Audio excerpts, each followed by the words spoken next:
Welcome to Headline to Heartline. Tonight, the gates of Windsor finally moved. This is the episode we were waiting for. Finally, it is done, and some real justice for Virginia is achieved.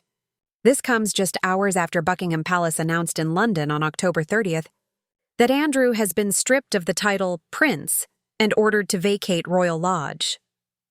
From now on, he will be known as Andrew Mountbatten Windsor, the palace said, and a formal notice has been served to surrender his lease at the Windsor estate home. The move includes the removal of royal styles and honors and a relocation to private accommodation on the Sandringham estate, with any future housing funded privately by the king. The palace added that their thoughts remain with victims and survivors of abuse.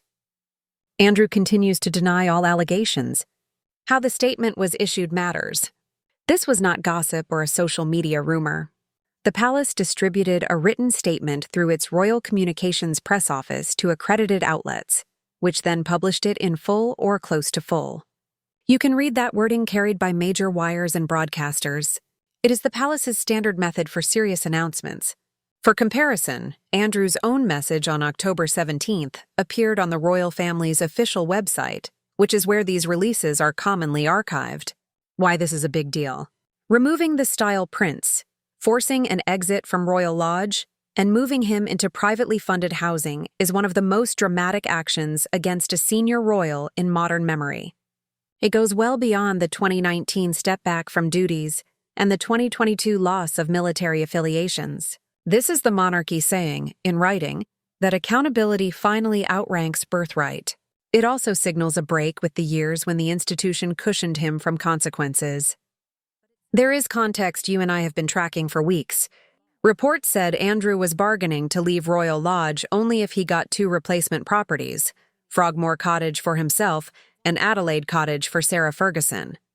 That posture reads very differently tonight, because the formal notice to surrender the Royal Lodge lease is now on the table, and the palace says the next home will be privately funded. The era of special deals looks smaller by the hour. Now let me say what this moment feels like. Finally, something real has happened. His denials only make it worse, because photographs and documented communications show contact with Virginia Giuffre and that circle, and the world knows what kinds of crimes flourished around Epstein. If he had shown empathy or remorse, even a glimmer of humility, perhaps the path today would look different. But he chose coldness and ego, clinging to status until there was nothing left. We know that the palace was too flexible with Andrew in this matter, and that media pressure made this outcome possible. The family of the late Virginia Giuffre called today a victory, saying she brought down a British prince with her truth and extraordinary courage. It will not bring Virginia back, and it will not erase the pain of survivors.